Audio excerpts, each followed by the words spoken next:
Hello, YouTube. All right, so just started my channel, my new channel here, and already got an email for a request.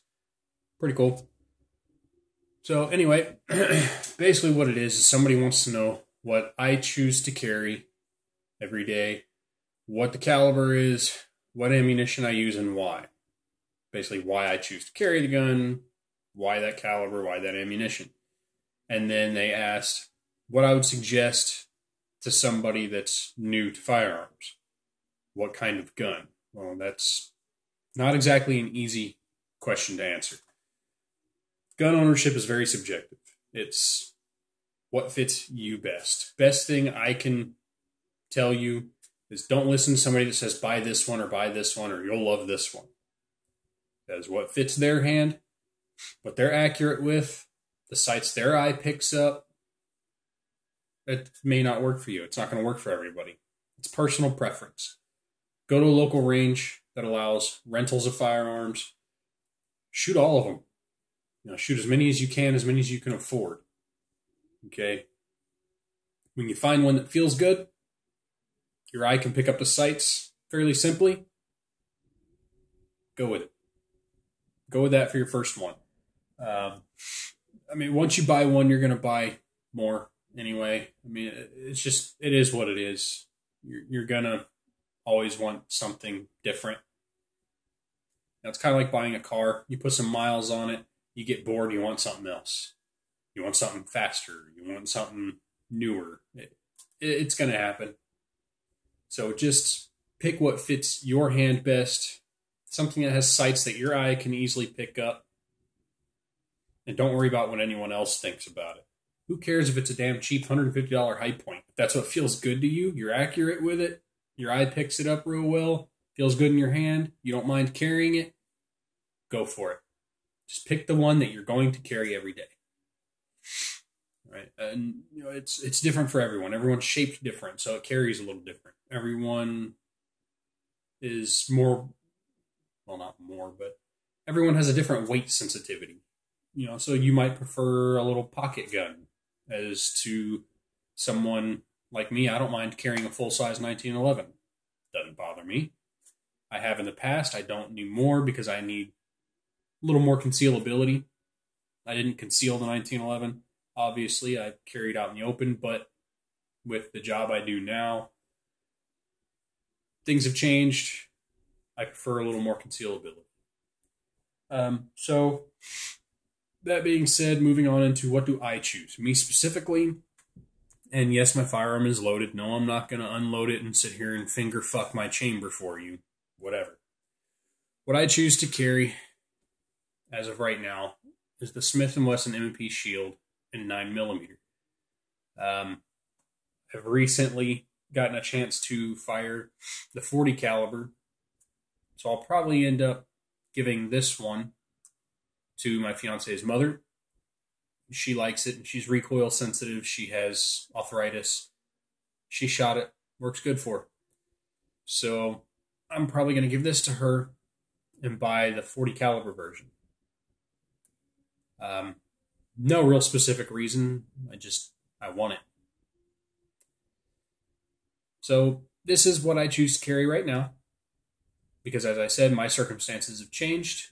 And it's not that I'd rather, it's that I have to conceal instead of carrying out in the open with my job and other circumstances.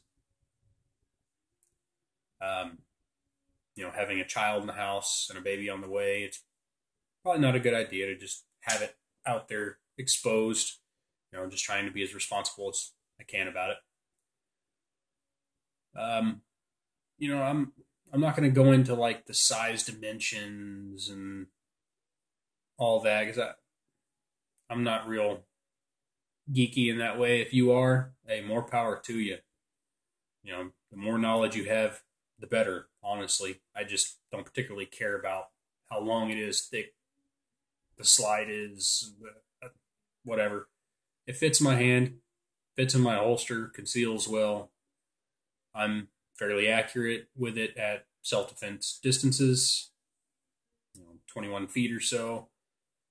And on outwards to distances that I really have no business shooting somebody in a self-defense situation. So it's more than I need.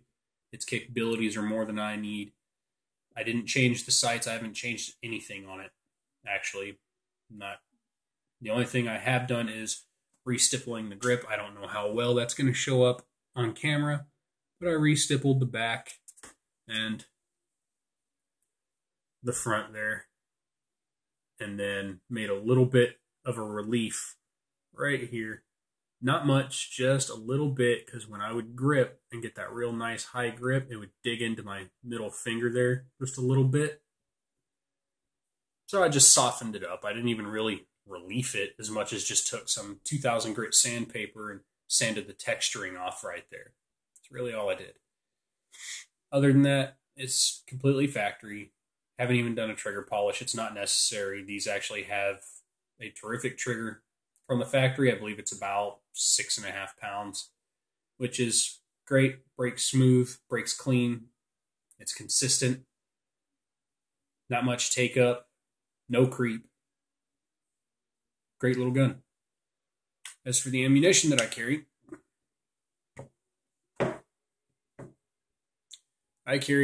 the Federal HST, standard pressure. I don't use plus P. Not in this, anyway. The only plus P that I've used is when I carried the Spear Gold Dot short barrel ammunition. It's the short barrel plus P, just to get that extra little bit of velocity. But with what I've seen as far as short barrels with the HST, it's fine. It works just fine in standard pressure. So I trust it. This is the firearm that I felt good with. Doesn't necessarily mean you're going to. If you have bigger hands than me, which might be a hard thing to achieve, you might have problems with the 2-finger grip, but they do come with a magazine with an extended base plate like you just saw, so you can get that pinky on there. Even the 2-finger grip isn't that bad when you use a flush fitting magazine. It's just 9mm standard pressure, so it's really not a lot of recoil. But that's what I choose to carry. I'll probably do a more in-depth review with a little bit more information about it. I'm just answering questions in this video. So I think that pretty much answers why I carry it and what I carry. So I hope that answered your question also on what I would suggest to a new shooter.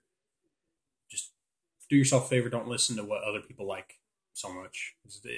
It's not going to fit you, your situation, your hand, your eye. It's all going to be different than their situation. So just do what's best for you. Rent them, shoot them, pick what you like. Go with it, run with it, carry it, get some training. So, off on another topic here. Feel free to cut it here if you'd like, because this is going to go a little bit into another topic. Anytime I answer questions in a video or do a gun review like I'll do on this gun later on and some others, I'll end the video with, maybe creating a little bit of a discussion, debate, maybe even some controversy on giving my views, thoughts, and opinions on something. It might not be something that matters to you, so you don't have to listen. Today, it's more or less going to be how I feel about where we're going as a country, or where we've went. As a veteran, I do take this a little bit probably more seriously than I should, but my country is important to me.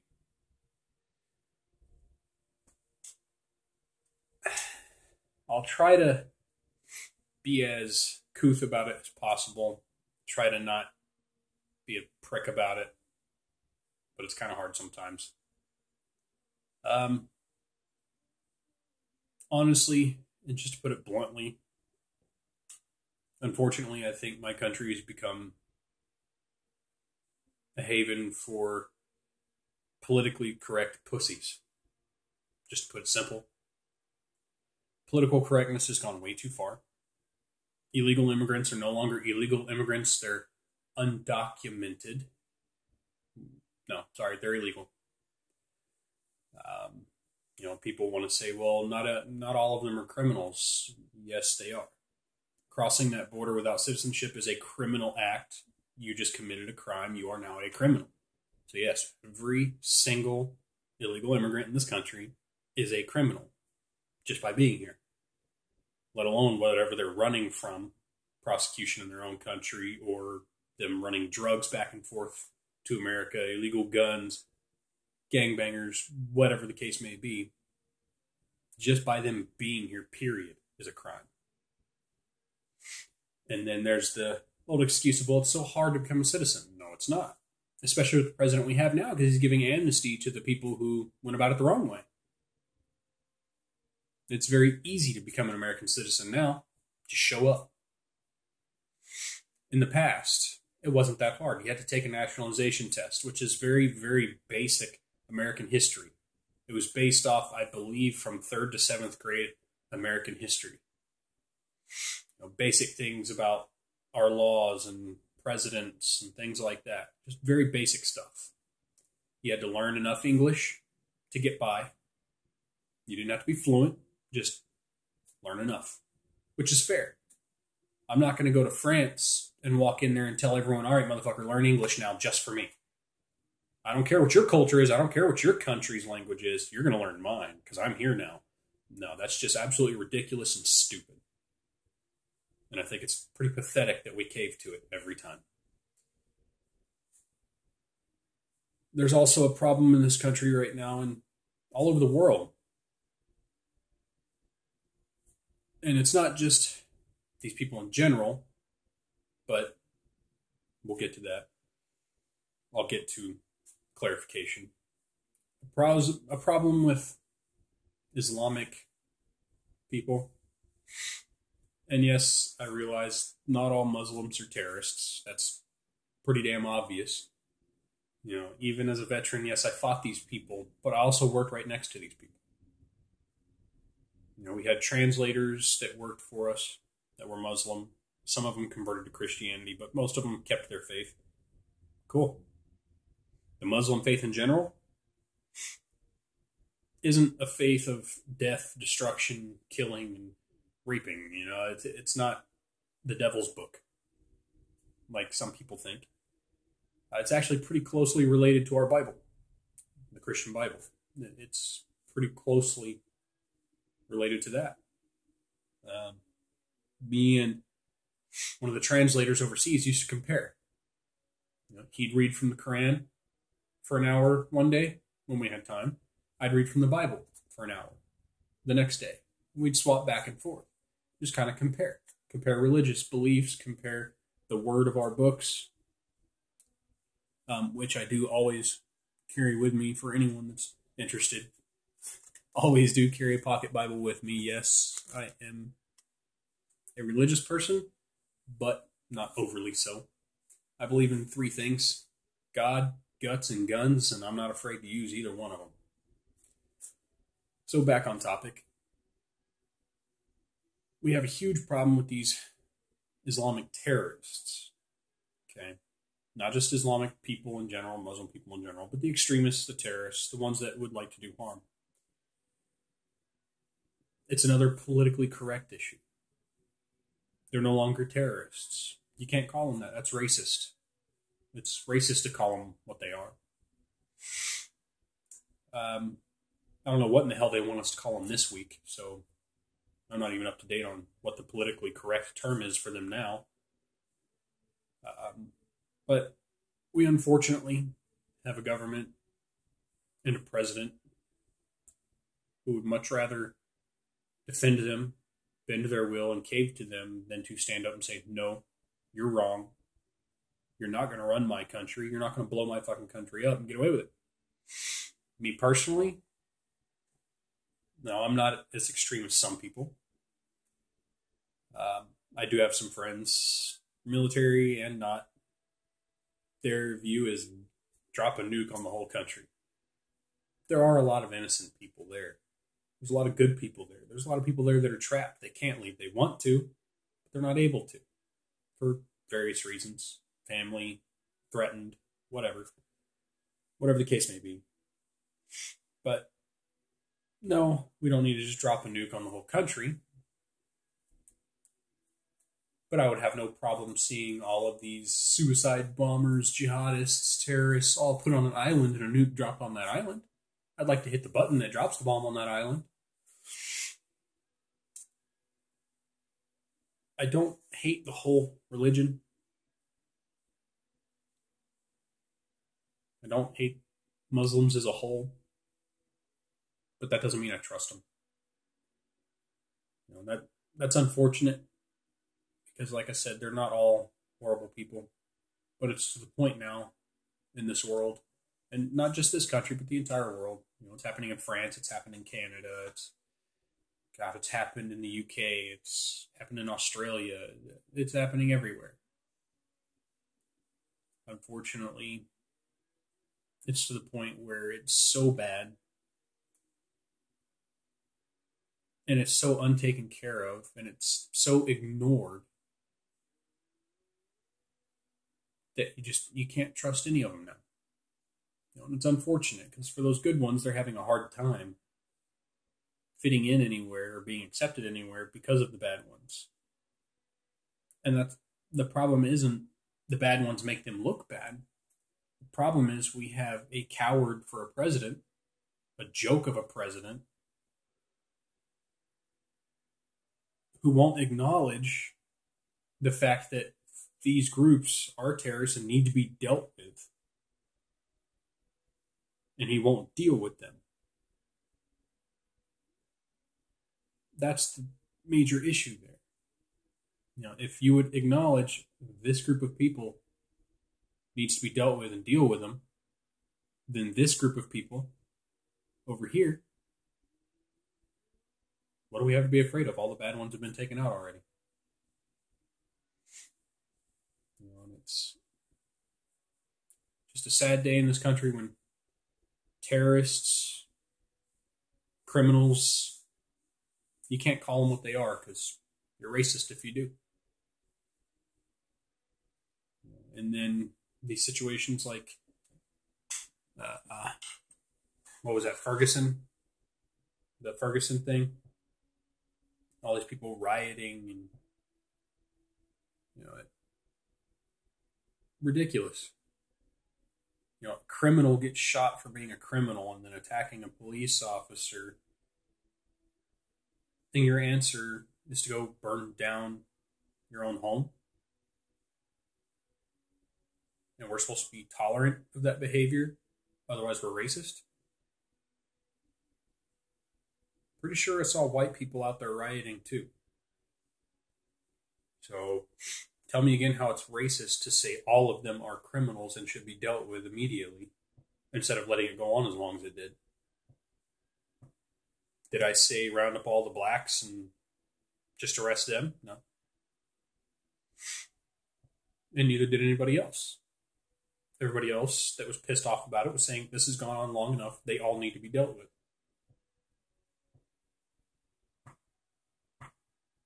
But if you acknowledge that fact that it's out of hand, it's ridiculous, and it's just people out using it as an excuse to commit crimes, you're racist.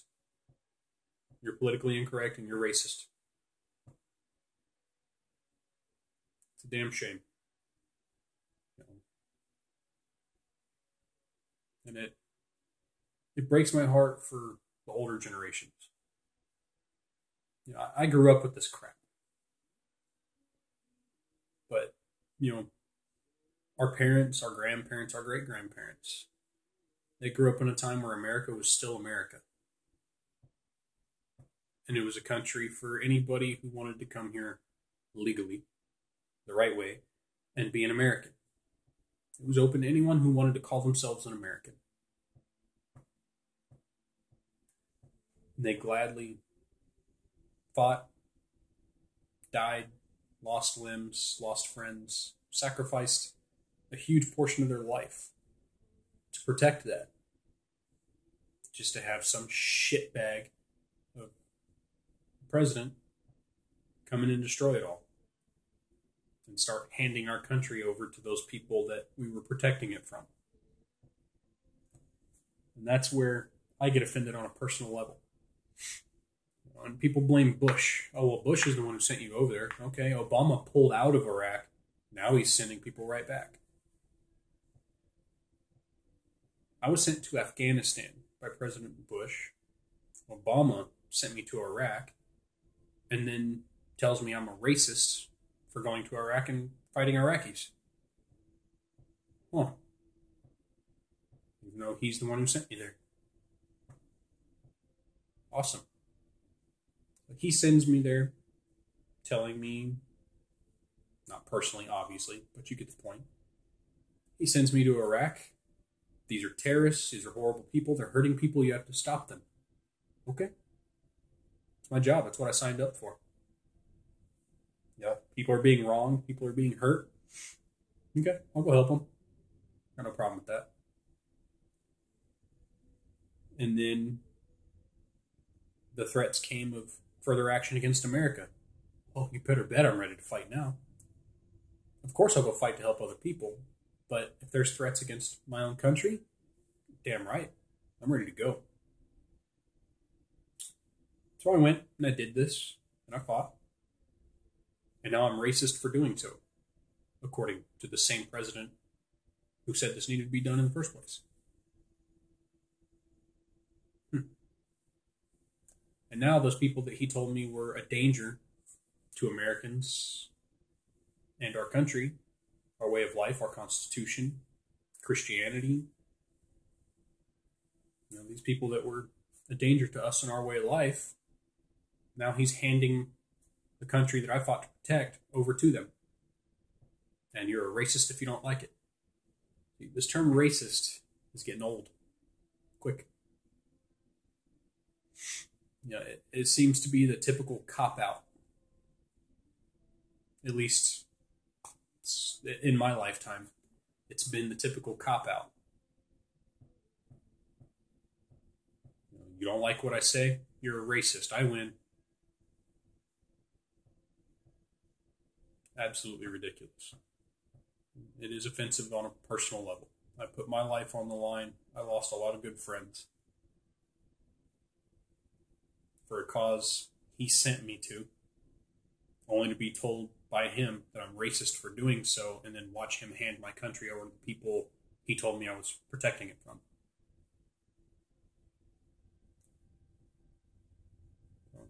Tell me again how great that bastard is. Well, I think that's enough of my ranting for today. Gladly, I'll read your points of view on it. Feel free. Comments, post a video response. If you want to email me privately, my email address is on the little about section of my YouTube channel. So if you'd rather keep the discussion private, feel free. If you want to make a video response, feel free. I'll watch it. I'll listen to your views and opinions. Put it in the comments section. I'll read it. But keep in mind, anything disrespectful will not be tolerated. And the comment won't even go on the video, because the comments all have to be approved. So if you're thinking about trolling or saying something stupid, forget it. It ain't going to happen. You're not going to get any attention here. But if you have a legitimate argument that you like to pose, go for it. Who am I to deny you for the rights that I chose to protect? Feel free, speak your mind, but do so respectfully. That's it for now. And always remember, it's Bush's fault, and you're a racist.